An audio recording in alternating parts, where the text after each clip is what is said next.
নমস্কার বন্ধুরা, সবাই কেমন আছেন? আশা করি সবাই ভালো আছেন, সুস্থ আছেন।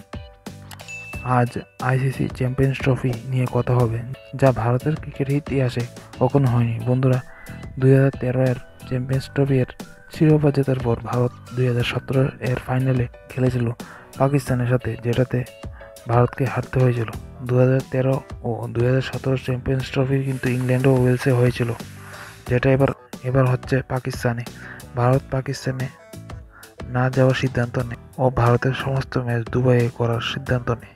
ভারত এবার সেমিফাইনালে অস্ট্রেলিয়াকে হারিয়ে ফাইনালে যাওয়ার টিকিট পায় ও 2023-এর ক্রিকেট বিশ্বকাপ ফাইনালের পদও নিয়ে নেয়।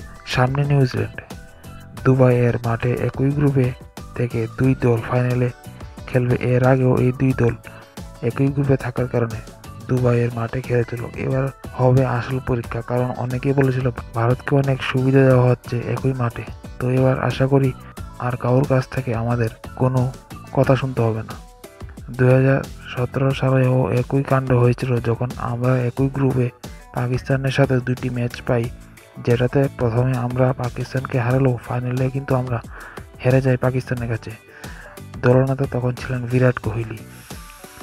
এবার যারা এই দলে থাকবে, যারা কিনা 2013 সালের ফাইনাল ম্যাচগুলিও খেলেছিল, রোহিত শর্মা, বিরাট কোহলি, রবীন্দ্র জাদেজা, মোহাম্মদ শামি, যারা 2013, 2017 ও এবারের 2025 ফাইনালেও খেলবে।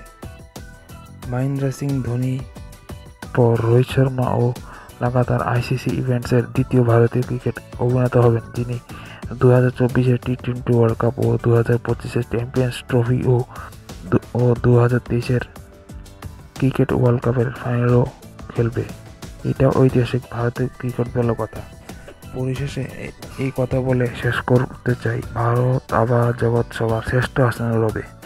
জয় হিন্দ, বন্দে মাতরম।